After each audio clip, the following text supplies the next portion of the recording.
구독, 알림 설정까지 부탁드립니다. 오늘도 우리 사는 이야기 찾아주셔서 감사합니다.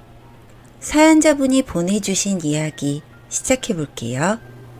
제가 결혼 후 얼마 지나지 않아 친정엄마가 쓰러지셨습니다. 아빠는 어릴 때 돌아가셨고 제가 결혼하면서 집에 혼자 계시게 된 엄마는 적적하시다며 아이돌봄 봉사를 하러 다니시다가 무리를 하셨는지 뇌출혈로 쓰러지시게 된 거였죠. 뇌출혈 후유증은 지켜봐야 한다고 해서 병간호한다고 퇴직하고 엄마 옆에 붙어있기를 1년 남짓. 고민 끝에 엄마를 요양병원으로 모시기로 결정했습니다. 언어장애와 식별장애, 후유증이 동시에 오는 바람에 제가 딸인 줄 인지를 못하셔서 옷이라도 갈아입히려고 다가갔다가 두들겨 맞고 말씀을 제대로 못하셔서 조금 언짢으시면 소리를 지르시고 핑계일 수 있겠지만 제가 옆에서 해보려고도 해봤지만 그럴수록 엄마가 다치고 아파하니까 못하겠더라고요. 저는 한다고 하는데 엄마는 아파하기만 하고 점점 지쳐가고 예민해지던 제가 결국 결정한 방법이었어요. 남편은 제가 퇴직할 때도 1년 정도 엄마 옆에만 붙어 있고 간호기간이 길어질수록 점점 예민해져가고 지쳐갈 때도 항상 응원해주고 제 옆을 지켜줬습니다. 밥 한 끼 제대로 차려주지도 못했는데도 그 기간을 묵묵히 같이 버텨주고 퇴직금으로 엄마 병원비를 충당하고 있었는데 그 사실을 알고 남편이 많이 속상해하기도 했어요. 가족인데 남같이 굴어서 섭섭하다고 말이죠. 엄마를 더 이상 제가 케어하지 못하고 요양병원에 모셔다 드리고 돌아오는 날 시어머니께서 집에 좀 들렀다 가라고 연락이 왔습니다. 순간 심장이 막 두근거리면서 손이 파르르 떨리고 너무 무서웠어요. 엄마 때문에 1년간 찾아뵌 적도 없었고 지 엄마 요양병원에 가져다 버리는 무정한 년이라고 욕할까봐, 간호 하나 똑바로 못해서 후유증 생기겠다고 욕할까봐. 가기 싫다고 남편한테 말했지만 웬일인지 제 말에 대답도 하지 않고 시댁으로 가더라고요. 시댁 문 앞에 초인종을 누르고 서서 기다리는데 다리가 떨리고 머리가 멍해지고 1초가 1시간 같고 지금이라도 도망갈까? 라고 생각하는 순간 문이 열렸습니다. 소가 도축창 끌려가듯 무거운 발걸음으로 시댁에 들어서니 시어머니께서 저를 꼭 안아주셨습니다. 저를 안은 채로 어머니께서 말씀하셨어요. 고생했다고. 누구보다 네가 고생했을 거라고. 찾아가 보려고 했는데 신경 쓸 것도 많은데 괜히 더 힘들게 할 것 같아서 가지 못했다고. 그러고 제 손을 꼭 잡고 거실로 데리고 들어가셨습니다. 거실에는 맛있는 음식이 차려져 있는데 가슴이 미어지면서 울컥하더니 눈물이 났습니다.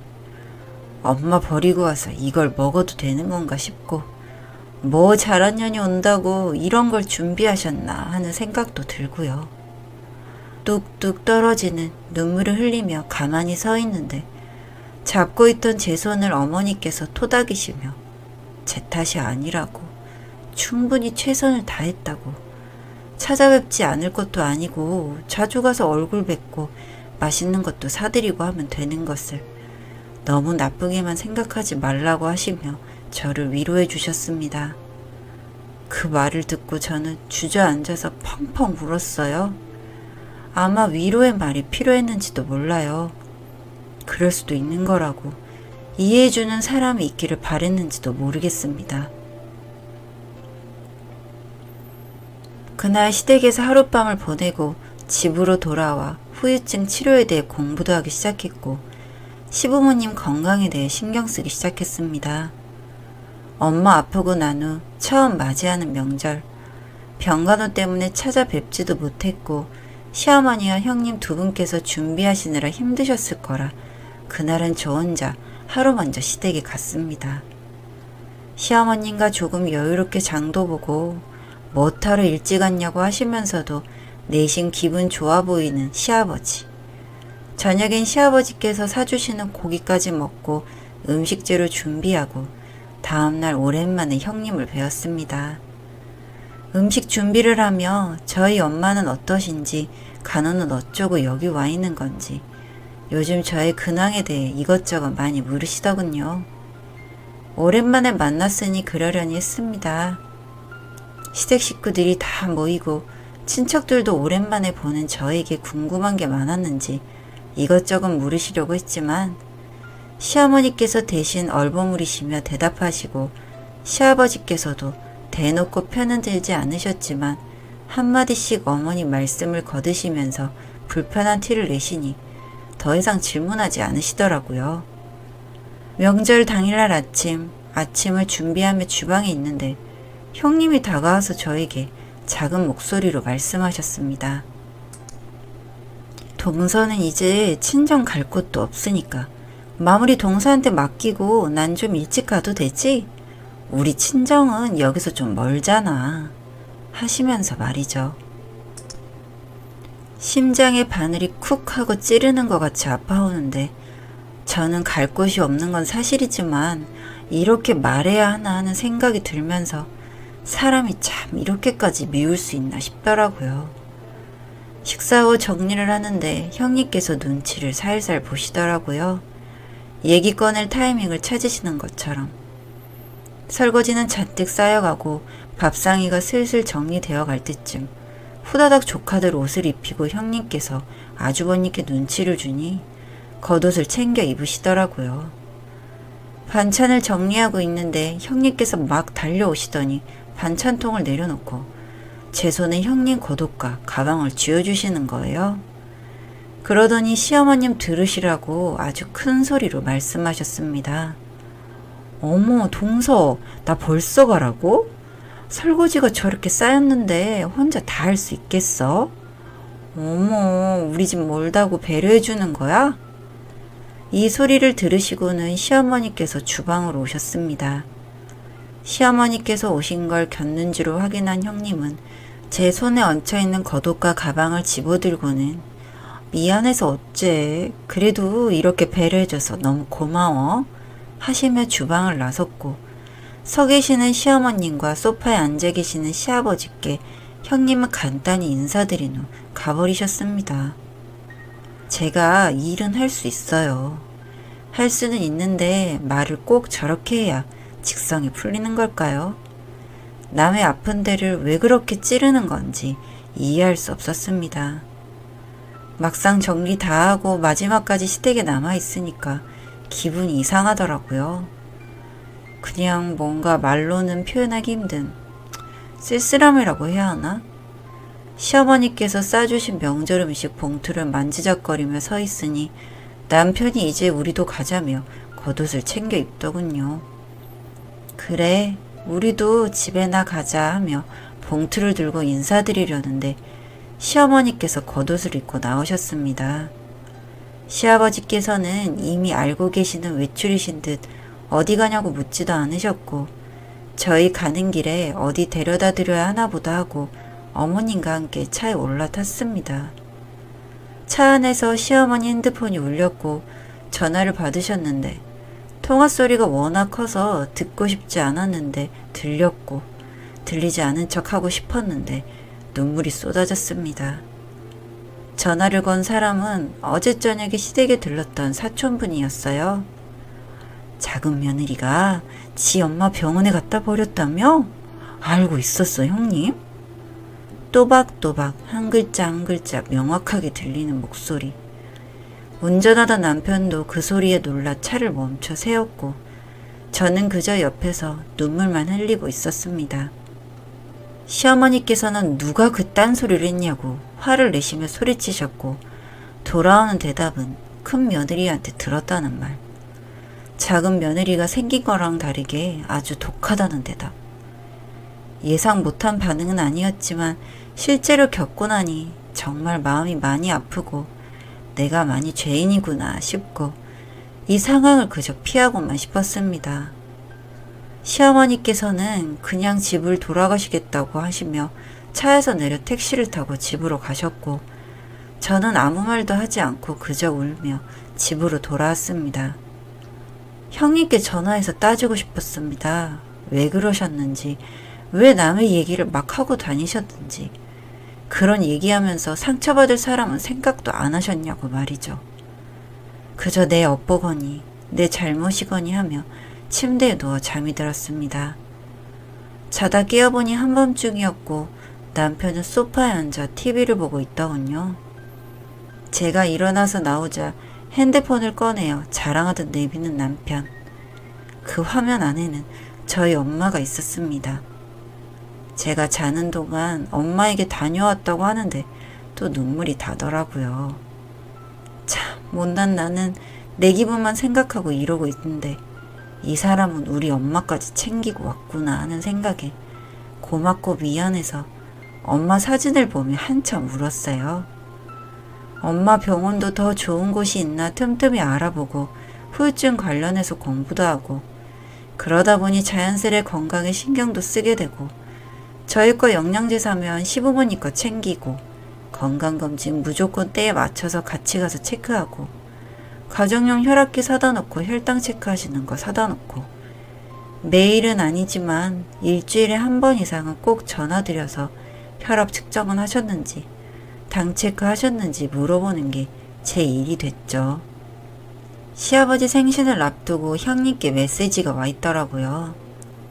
이번에는 어떻게 할지 생각해 봤냐고 아직 따로 생각한 게 없어서 없다고 답하고 저는 씻으러 화장실에 들어갔고 씻고 나왔더니 남편이 제 핸드폰을 들고서 씩씩거리며 서 있었습니다. 무슨 일이냐고 물었는데 형님이 친정에 따로 들어가는 돈도 없는데 이번 생신 때 저보고 돈 더 내라고 하셨답니다. 본인들은 양가 챙기랴 아이들 챙기랴 요즘 너무 힘들다고요. 사실 제가 명절에 요양병원 비싼데 돈도 많다고 하시는 형님께 보험이 들어있는 게 있다고 말하긴 했었는데 그걸 듣고 저렇게 말씀해 오실 줄은 꿈에도 몰랐습니다. 남편은 씩씩거리다가 전화를 걸더니 명절 때 일어났던 일부터 형 사업 자금으로 부모님이 땅 팔아서 해준 돈이 얼만데 자기가 그런 걸로 언제 한번 걸고 넘어진 적 있냐고 사람이 어떻게 이렇게 야가 빠졌냐고 형수님 번호 차단시켜 놓을 테니까 할 말 있으면 자기한테 직접 연락하라고 하더니 끊어버리더군요. 그리고 저도 혼났습니다. 그런 쓸데없는 얘기하고 다닌다고요. 보험에서 100% 다 내주는 것도 아니고 지금도 돈 더 추가해서 내더라도 좋은 곳으로 옮기고 싶어 하면서 그런 얘기하고 다닌다고 그 밤에 혼났습니다. 시아버지 생신날 형님은 오시지 않으셨습니다. 아주버님 말씀으로는 몸이 아프셔서 못 오셨다고 하셨지만 그날 남편과의 통화 때문에 안 오신 거라고 생각했어요. 저는 뒷정리 후 주방에서 시어머님과 잠시 얘기를 했습니다. 형님께서 어제 시어머님께 연락을 했었다고 하시더라고요. 저희 남편이 아주버님 사업자금 해주신 걸 지금까지 마음에 담아두고 기분 나빠하고 있다고. 이번 아버님 생신 때문에 상의하려고 문자 남겼는데 밤에 전화를 해서는 돈 해주시는 걸 얘기하면서 형네가 알아서 다 해야지 매번 돈 뜯어갈라 한다며 화를 냈다고. 자기 너무 무서웠고 상처받았다고. 본인은 나중에 따로 찾아뵙겠다고 죄송하다고 연락이 왔다고. 저도 그렇게 생각하는지 물어보시는데 뒤통수를 누가 빡 하고 때리고 간 것처럼 멍해지고 이게 지금 무슨 소리인가? 지금 내가 제대로 듣고 있는 건가 싶었습니다. 사실대로 어머님께 문자 메시지를 보여드리며 설명했어요. 명절 때 그 보험 얘기를 들으셔서 그런지 이번에 이런 문자가 왔고 이걸 남편이 봐서 화가 났었다고. 사업자금 부분도 자기는 아무 문제 삼지 않았는데 왜 전혀 다른 문제로 이러냐는 식으로 말다툼이 조금 있었다고 말씀드렸습니다. 시어머니께서는 조금 놀라시는 것 같았지만 이내 고개를 끄덕거리시고는 알겠다며 일어나셨습니다. 그리고 얼마 뒤 저희에게 아기가 생겼습니다. 너무너무 기뻤어요. 결혼하고 3년 만에 임신 소식이라 정말 너무 행복했습니다. 시댁에 달려가서 알려드렸어요. 초음파 사진을 꺼내어 자랑하고 또 자랑하고. 시아버지께서는 첫손주는 아니지만 정말 첫손주 보시는 것처럼 기뻐해 주셨고, 시어머니께서는 장하다며 쓰다듬어 주셨습니다. 그날 오후 시아버지께서 아주버님께 전화를 하셔서 저녁에 가족 모임이 있을 예정이라고 선포를 하셨습니다. 참여하지 않으면 불이익이 있을 거라고 또 말씀하셨고요. 저희는 이미 시댁에 와 있는 상태라 상관이 없었지만 이렇게 갑자기 가족 모임을 여는 것은 처음 있는 일이라 저도 그렇고 남편도 당황스러웠습니다. 음식도 그렇고 아무것도 준비가 안 돼 있어서 걱정스러운 표정을 짓자 눈치를 채셨는지 외식할 거니까 걱정 말라는 시아버지. 큰집이 올 때까지 기다리고 있었습니다. 역시나 형님은 오시지 않으셨고 그날 가족 모임 분위기는 많이 어두웠습니다. 시어머니께서는 초기에 잘 먹어야 된다고 제 앞에 음식을 계속 놔주시는데 분위기가 살얼음판이라 먹다가 체할 것 같아서 못 먹고 있는 상황. 조용한 분위기 속 시아버지께서 말씀하셨습니다. 큰애 집에 더 이상의 지원은 없다라고 하시더군요. 최근에 사업이 조금 힘들어지셨는지 사업자금 좀 더 지원해달라고 말씀을 드렸었나 보더라고요. 냉정하게 시아버님은 더 이상은 안 된다고 가족들 앞에서 거절하셨습니다. 전혀 그런 내용을 모르고 있던 터라 저는 그저 눈만 꿈뻑꿈뻑. 아주버님은 마음이 급하셨는지 시아버지께 계속 설명을 하며 부탁을 드리고, 조카들은 그러거나 말거나 음식 먹기 바쁘고, 남편은 저럴 줄 알았다는 듯이 팔짱을 끼고 그 모습을 지켜보고, 시어머니께서는 신경 쓰지 말라며 제 앞에 음식을 계속 놔주시고 아주 정신없는 가족 모임이었습니다. 임신 중에도 저의 시부모님 건강 챙기기는 계속되었습니다. 일주일에 1, 2회 전화해서 혈압 당 체크하기, 식단이랑 운동량 확인하기 등등. 배가 점점 불러오면서 자주 찾아뵙고 하는 게 힘들어질수록 전화하는 횟수가 많아지기 시작해서 시부모님께서 조금 귀찮아 하셨다는 것만 빼고는 별다른 큰일 없이 출산 준비를 하고 있었습니다. 제가 진통할 때도 시어머니께서 옆에 와서 계셔주셨고, 친정 엄마가 필요한 순간 빈자리가 느껴지지 않게 도움을 많이 주셨습니다. 그렇게 저의 첫째 아들이 태어나고 시아버님의 폭탄 선언이 발표되었습니다. 본인들도 몸이 아프면 요양병원에 갈 것이고 그 비용은 미리 준비해뒀으니 이건 절대 무슨 일 있어도 자식들에게 주지 않을 것이라는 것과 그 나머지 모든 재산을 둘째 며느리에게 상속한다라고 말이죠.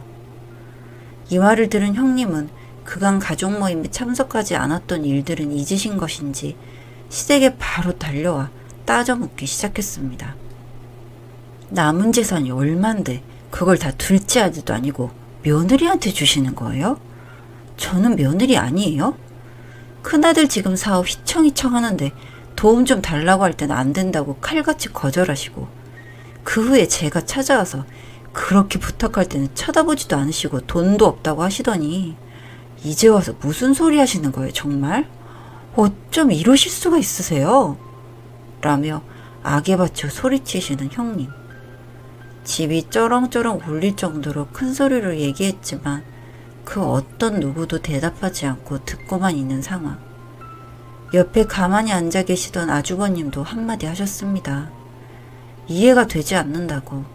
본인 지금 많이 힘든 상황이고 몇 번이고 찾아와서 말씀드리지 않았냐고.